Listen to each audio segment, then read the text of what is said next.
Numbers chapter 16. Korah, Dathan, and Abiram.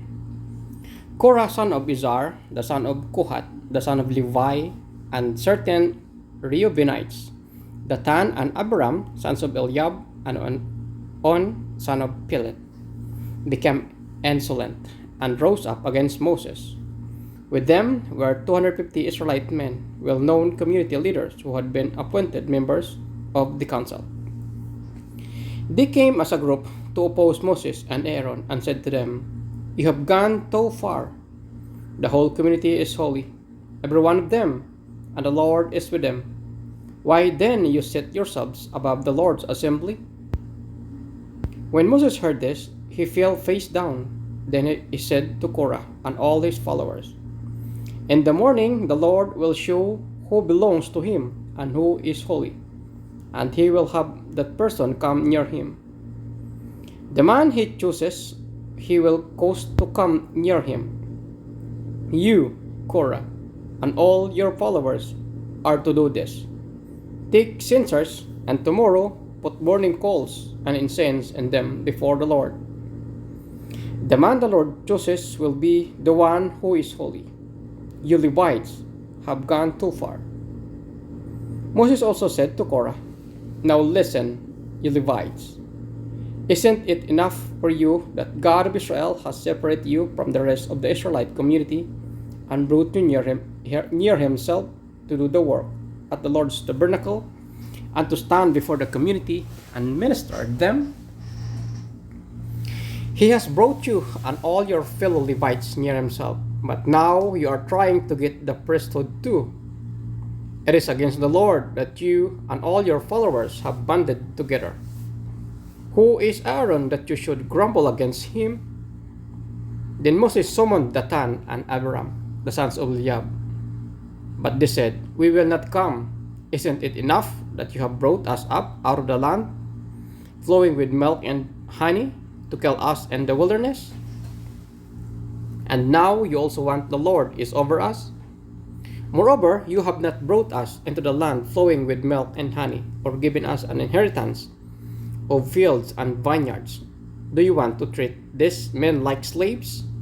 No, we will not come." Then Moses became very angry and said to the Lord, "Do not accept their offering. I have not taken so much as donkey from them, nor have I wronged any of them." Moses said to Korah, "You and all your followers are to appear before the Lord tomorrow. You and they and Aaron, each man is to take his censers and put incense in it, 250 censers in all, and present it before the Lord. You and Aaron are to present your censers also."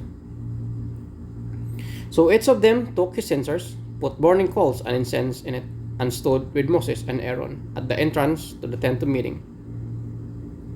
When Korah had gathered all his followers in opposition to them at the entrance to the tent of meeting, the glory of the Lord appeared to the entire assembly. The Lord said to Moses and Aaron, "Separate yourselves from this assembly, so I can put an end to them at once." But Moses and Aaron fell his face and cried out, "O God, the God who gives breath to all the living things, will you be angry with the entire assembly, with only one man's sins?" Then the Lord said to Moses, "Say to the assembly, move away from the tents of Korah, Dathan, and Abiram." Moses got up and went to Dathan and Abiram, and the elders of Israel followed him. He warned the assembly, "Move back from the tents of these wicked men. Do not touch anything belong to them, or you will be swept away because of all their sins." So they moved away from the tents of Korah, Dathan, and Abiram. Dathan and Abiram had come out and were standing with their wives, children, and little ones at the entrance of their tents. Then Moses said, "This is how you will know that the Lord has sent me to do all these things, and that it was not my idea. If these men die a natural death and suffer the fate of all mankind, then the Lord has not sent me. But if the Lord brings about something totally new, and the earth opens its mouth and swallows them with everything that belongs to them, and they go down alive into the realm of the dead, then you will know that these men have treated the Lord with contempt." As soon as he finished saying all this, the ground under them split apart, and the earth opened its mouth and swallowed them and their household. And all those associated with Korah, together with their possessions, they went down alive into the realm of the dead. With everything they owned, the earth closed over them, and they perished and were gone from community.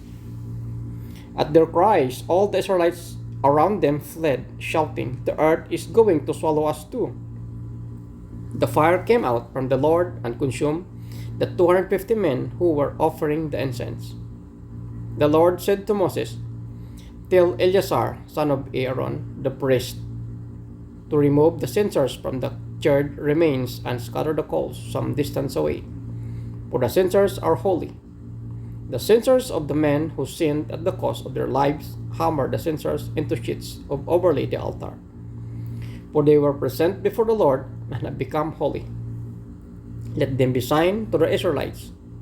So Eleazar the priest collected the bronze censers brought by those who had been burned to death, and he had them hammered out to overlay the altar, as the Lord directed them through Moses. This was to remind the Israelites that no one except a descendant of Aaron should come to burn incense before the Lord, or he would become like Korah and his followers. The next day, the whole Israelite community grumbled against Moses and Aaron. "You have killed the Lord's people," they said. But when the assembly gathered in opposition to Moses and Aaron and turned toward the tent of meeting, suddenly the cloud covered it, and the glory of the Lord appeared. Then Moses and Aaron went to the front of the tent of meeting, and the Lord said to Moses, "Get away from this assembly so I can put the end to them at once." And they fell face down. Then Moses said to Aaron, "Take your censers and put incense in it, along with burning coals from the altar, and hurry to the assembly to make atonement for them. Wrath has come out from the Lord. The plague has started." So Aaron did as Moses said, and ran into the midst of the assembly. The plague had already started among the people, but Aaron offered the incense and made atonement for them. He stood between the living and the dead, and the plague stopped. But 14,700 people died from the plague, in addition to those who had died because of Korah. Then Aaron returned to Moses at the entrance to the tent of meeting, where the plague had stopped.